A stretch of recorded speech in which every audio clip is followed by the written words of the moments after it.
మేము పోలీసులకు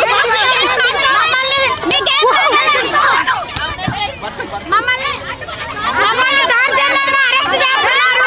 మా సమస్యలు పట్టించుకోవట్లేదు. 2 నెలలుగా జీతం రావట్లేదు. మేము చేసిన 02 నుంచి చనిపోయిన 90 years వరకు మేము సేవ చేస్తున్నాం. మమ్మల్ని గుర్తించట్లేదు ప్రభుత్వం. గత ప్రభుత్వం ఇచ్చిన వేతనం కూడా ఇవ్వట్లేదు సరిగా. 1వ తారీఖు రావాల్సిన వేతనం కోసం మేము పోరాడుతున్నాం.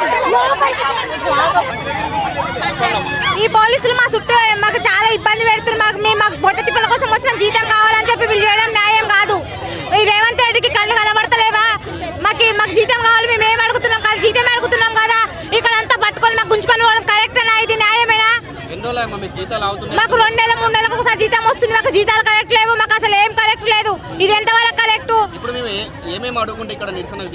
మాకు జీతాలు కరెక్ట్ ఏమని చెప్పి మాకు 18,000 జీతం ఇస్తాం. అలా జీతం ఇవ్వమని చెప్పేసి అడుగుతున్నాం. బెనిఫిషియరీలో పెట్టే హామీలన్నీ మాకు అమలు చేయమని అడుగుతున్నాం. అంతే. మేము ఈ పోలీసులు కూడా మాకు 1 నిమిషం కూడా నిలవనిస్తలేరు. లేడీస్ కానిస్టేబుల్ పెట్టి బస్సులలో వేసుకొని పోతుండే. ఇది ఎంతవరకు న్యాయం? కాళ్ళు చేతులు అన్ని బట్టి గుంజుతున్నాం. మెడలు బట్టి గుంజుతున్నాం. మాకు నొప్పులతో ఉన్నాము, బీపీ షుగర్లతో ఉన్నాము. అంత బాధ పెడుతున్నారు. మేము జీతాల కోసం మేము అడగడానికి వస్తే మేము 100 కిలోమీటర్ నుంచి వచ్చినాము. నైట్ 3 o'clock నుంచి వచ్చినాము ఇక్కడికి. మేము హైదరాబాద్కి ఎక్కడంటే ఎక్కడ పట్టి లాగి మాకు అక్కడ వ్యాన్లు వేస్తున్నారు.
అడుగు